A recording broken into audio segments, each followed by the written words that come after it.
Bismillahirrahmanirrahim. Assalamu alaikum. In today's video, we are going to discuss Ted Hughes poem Crow Alights. हम पहले देखेंगे कि poem के अंदर कौन से थीम्स, कौन से सिंबल्स यूज़ हुए हैं। उसके बाद समरी बयान करते हुए हम इसका लाइन बाय लाइन एनालिसिस भी करेंगे। सबसे पहले अगर जो बात मैं करना चाहती हूँ वो ये है कि ये पोएम बेसिकली हमारे बारे में है कि हम किस तरह की लाइफ अपनी गुजार रहे हैं, किस तरह वक्त के साथ साथ हमारी लाइफ डार्क होती चली जा रही है। हमने नेचर को अपनी लाइफ से बिल्कुल ख़त्म कर दिया है। उसके अलावा वर्ल्डली दुनिया में बिजी हैं। थीम ऑफ आइसोलेशन भी इसके अंदर देखा जा सकता है कि हर शख्स एक अपनी ही डार्कनेस, एक अपनी ही दुनिया में मगन है। तो पोएम को शुरू करते हैं। सबसे पहले अगर हम पोएम की टोन की बात करें तो डेस्परेट टोन है, पेसिमिज्म को बयान कर रही है। थीम्स में डिस्ट्रक्शन है, वायलेंस है, नेचर को बयान किया गया है। उसके अलावा सिंबल सबसे बड़ा इसका जो टाइटल के अंदर आता है वो आ जाता है क्रो।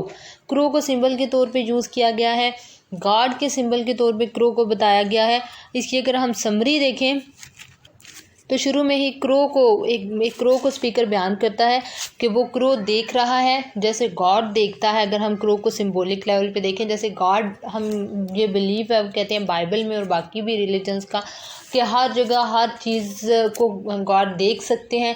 इसी तरह क्रो भी हर जगह हर चीज़ को देख सकता है, चाहे वो चीज़ डार्क रूम में अलमारी के अंदर पड़ी हुई है, क्रो उस चीज़ को देख सकता है। तो इसलिए हम कह सकते हैं कि क्रो को गॉड के सिंबल के लिए यूज़ किया गया है।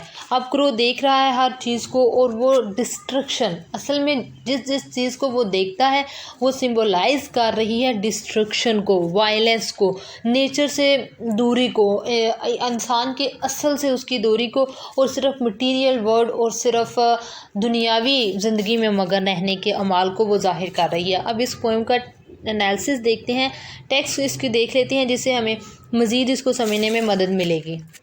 Crow saw the herded mountains. Herded का मतलब होता है झुंड।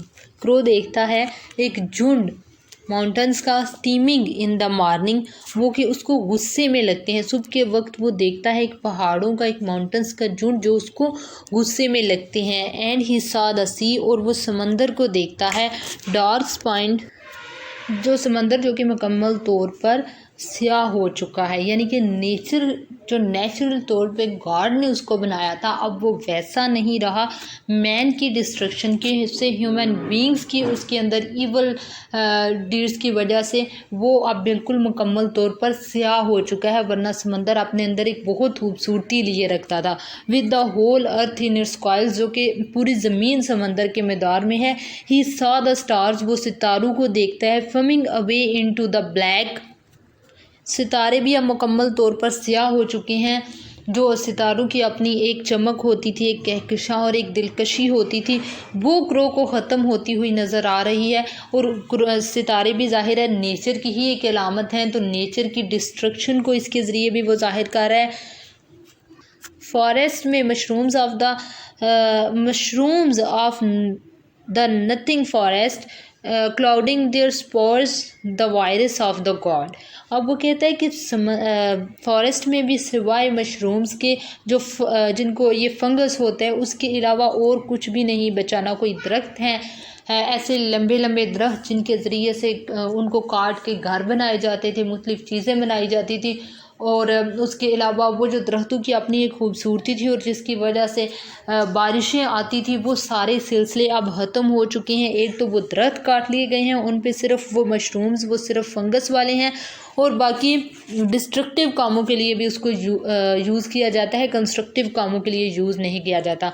अब वो जब कहता है कि द वायरस ऑफ गॉड, अब वो उस पर गॉड को कह रहा है कि ये जो नेचर तमाम बनाई है ये वायरस के तौर पे है। ये यहाँ आयरनी है, गॉड ने दुनिया बहुत अच्छे तरीके से बनाई थी, बहुत ब्यूटीफुली क्रिएट की थी, लेकिन ये वायरस में इसको कन्वर्ट किया लोगों ने।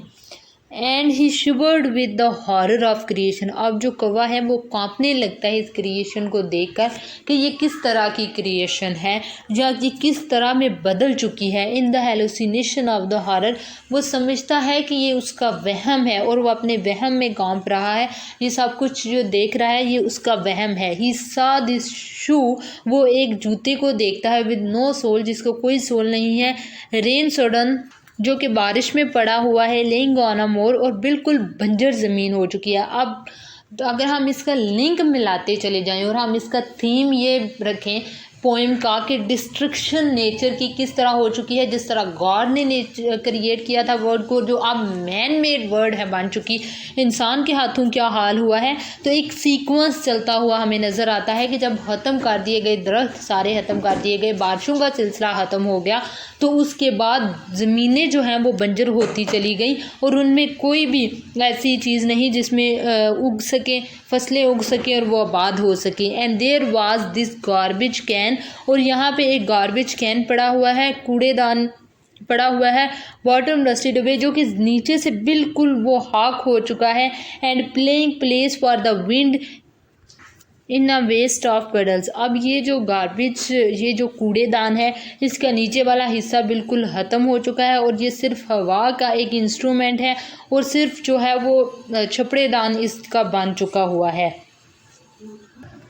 अब वो मैन की तरफ पहुंच रहा है कि देयर वाज दिस कोट। अब यहाँ पे वो एक कोट को देखता है इन द डार्क कबर्ड, एक कबर्ड के अंदर, बिल्कुल कबर्ड में अंधेरा है। वो एक कोट को देखता है in the silent room, room मुकम्मल तौर पर साइलेंट है। इन द साइलेंट हाउस, और घर भी बिल्कुल खामोश है, यानी कि एक खामोश घर के, एक खामोश कमरे के एक सियाह कबर्ड के अंदर वो एक कोट को देखता है। एक ह्यूमन आइसोलेशन को ये रिप्रेजेंट कर रही हैं लाइन्स कि हर शख्स अपनी लाइफ में इतना बिजी हो चुका है कि कोई भी जो है वो टाइम इकट्ठे स्पेंड करने के लिए नहीं है। घर में बिल्कुल खामोशी है, घर वीरान है, रूम्स वीरान है और सिर्फ एक अलमारियाँ जो हैं वो भरी हुई हैं कपड़ों से और नए नए ब्रांड से। There was this face smoking its cigarette between the dust. अब एक फेस है, उसको नज़र आता है रूम के अंदर ही, वहीं पर एक फेस नज़र आता है, एक आदमी नज़र आता है जो कि स्मोकिंग कर रहा है।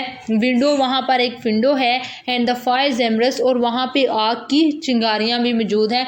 लॉनलीनेस को जाहिर कर रहा है, वो अकेला है। सिगरेट वो पी रहा है, उसके डिप्रेशन को ये चीज़ जाहिर कर रही है। नियर द फेस, अब उसके चेहरे के नज़दीक जो कि क्रो को नज़र आ रहा है। ये याद रखना है कि ये सारी चीज़ें क्रो देख रहा है। क्रो सिंबलाइज कर रहा है गॉड को, जिस तरह गॉड हर चीज़ को देख सकते हैं, उसी तरह टेड ह्यूज सिंबलाइज कर रहा है गॉड को क्रो के साथ और बता रहा है कि क्रो ये सब कुछ देख रहा है। Near the face this hand motionless, एक बेहरकत हाथ है चेहरे के नज़दीक। Near the hand this cup, और हाथ के नज़दीक एक कप है। क्रो ब्लिंक्ड, अब क्रो जो है अपनी आंखें झपकाता है कि इतनी टेरिफाइड पिक्चर, इतनी नेचर की डिस्ट्रक्शन वाली पिक्चर हो सकता है, ये मेरी हेलुसिनेशन हो, ये मेरा वहम हो, ये असल चीज़ ना हो। वो आंखें झपकाता है कि कहीं मैं ख्वाब तो नहीं देख रहा। ही ब्लिंक्ड, वो दोबारा आंखें झपकाता है। नथिंग फेडेड, लेकिन कुछ भी नहीं बदलता, सब कुछ वैसे का वैसा ही रहता है। ही स्टेयर्ड एट द एविडेंस, और वो दुनिया की हकीकतों को देखता है और घूरता रहता है कि ये वर्ड क्या थी और क्या से क्या बन गई। मैन किस तरह दिन ब दिन डिस्ट्रक्शन की तरफ जा रहा है, और ये सारा इस लिहाज पे हमने इसको इंटरप्रेट किया कि टेड ह्यूज ने हमेशा जानवरों को, बर्ड्स को इंसानों पे बरतरी दी, और हमेशा उसने ये थीम अपने वर्क्स में प्रेजेंट किया कि इंसान जो हैं, जो ह्यूमन बींग्स हैं, वो इन्फीरियर हैं जानवरों से, और उनकी मुख्तलिफ जो है फियर्स और उनके मुख्तलिफ नेचर के अंदर डिस्ट्रक्शन के एलिमेंट्स को वो जाहिर करता है। तो ये पोएम भी उसकी उसी थीम पर मबनी है। आई होप आपको इसकी समझ आ गई होगी। Don't forget to subscribe the channel and thank you so much for watching the video.